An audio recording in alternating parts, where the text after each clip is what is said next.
It's amazing what you could do after 15 years of doing something. I had done these heads 15 years ago, and what I thought it was pretty much I just used a sandpaper or something like that. I had like bulb blender or whatever.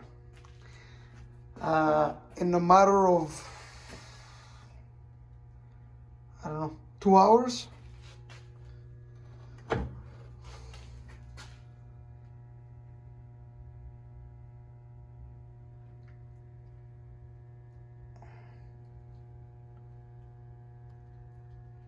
a 100 times straighter, 100 times better than I could ever do before in a fraction of the time. So you give somebody a price, they're paying for experience.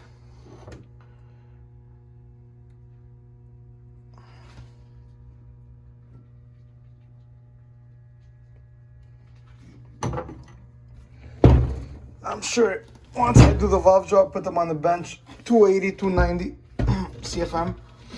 I've gotten 300 out of these heads, but we're not gonna get into that. It's for one of my own builds. Just want to make like 500 horsepower. So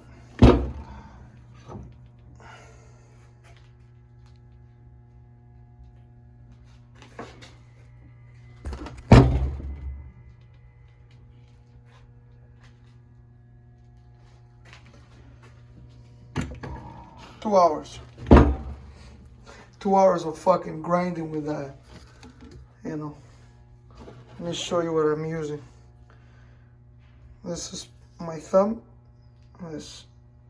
So if you think you're gonna put this on and start grinding, and if you don't have a hand and experience, you're gonna scrap the head immediately. Immediately you're gonna scrap that head.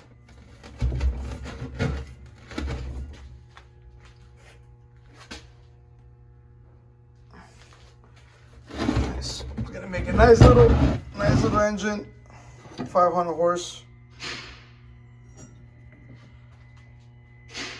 Perfect. That's what some people don't understand, you know.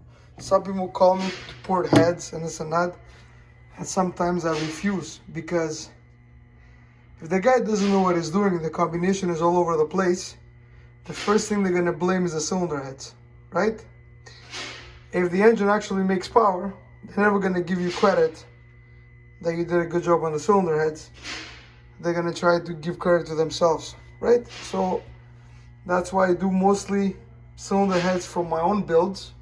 A lot of times people ask me, I refuse, or sometimes I do it depending on for who, you know what I mean? But let's say for what I'm trying to do now, 351 hydraulic roller, 10-to-1 or something like that, you know, 500 horse. This has full like 238, 240 stock. So as soon as I fix the valve job and blend a bit the chamber, should do like 280, 278, 286, 285, who cares? It's still gonna make 500 horse all day long. Everybody's caught up with fucking numbers. Like, if the combination is right, you have the right pinch, throat, short turn, how do you know it's right? Well, that's my job. I need to know what's right. And the flow bench, it's a great tool, especially when you're starting off. And some people say, well, what if I remove the bump on the LS? How much does that give me? How much if I narrow down the guide? How much does that give me? But what if you change one thing and you flow it, then you change something else, it affects everything. So there's no point checking one thing at a time, because as soon as you move something else in the port, changes the shape, well, now it reacts differently. So what did what? You understand? So what I do my port, Then I'll check it. Then I'll see if it sounds good on the bench, or if sounds like there's turbulence, at what lift, you know. There's probes for speed and all that stuff.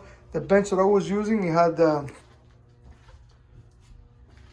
a probe that you could check how much speed you have on the wall here, here, here, and you know what I mean, if your short turn is too fast or whatever the case is. Getting a little bit too technical, but yeah, float bench is a great tool.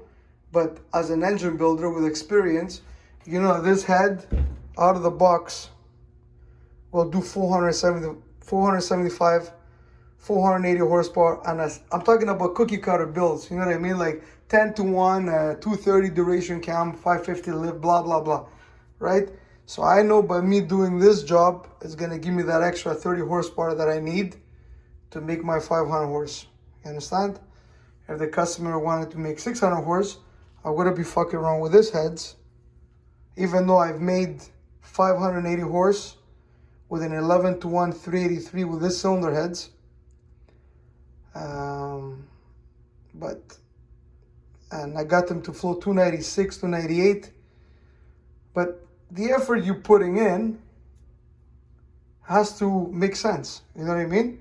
So I'd rather do stuff like this. I sell a job. I know what I need to do to reach the goal. You understand? This guy is not going to go trying to beat a record. He doesn't need, if this head can go 290 CFM at 650 lift and his cam is 550, who cares? Because maybe you're gonna go chase that high number and you're gonna sacrifice mid numbers or low numbers depending on the valve job, back cuts, and all that stuff, and you're actually gonna make less power because you're losing all the average flow that this thing needs, because this is for a street car. You know what I mean? His low lift might be a 320 low lift, 330 low lift. So it's always seeing the 300, 400, 500, 300, 400, 500. It's always seeing those numbers. So you gotta have strong 3, 4, and 5. Who gives a fuck what's gonna do a 6 and 7? You know, just because somebody's gonna tell, oh, your head's full 300, and then all your bottom numbers are scrap, and the port is too big for the application, and everything is wrong, and that thing needs to rev to do 9,000 RPMs to make power. You know what I mean? Everything has to make sense. So street motors, keep the port conservative, good velocity, good mid-low lift numbers, and make killer torque, great drivable engine, and make his power. So back in 6-7 years ago, I was obsessed with, let's get the extra 3 CFM, the 5 CFM, bulb blend this, sand roll that. We went backwards. Now we lost 10. Try this, do like that, change the back cut, this, that. You're just chasing your tail. The basics will never let you down. When you try to go to the next level to chase that extra CFM, that's when you're gonna have the chances of fucking everything up and going backwards, and then you probably can never get back to where you were. So you keep it simple. Keeping it simple works better 9 out of 10. You know what I mean? Just like having too much camshaft, just like having too much carburetor. When you try to go to the extra, chances are you're gonna get fucked. So you always want to keep things conservative. Conservative will never let you down for a street car. Now, if you're spraying nitrous or whatever, who cares? Or a turbo, who cares again? This is all pointless. Make the hole big, put the biggest valve you can put in there, and fucking boost away. That's it. It's gonna push it in there, likes it or not. All right, have a great day from MGR Performance. A little blah, blah, blah.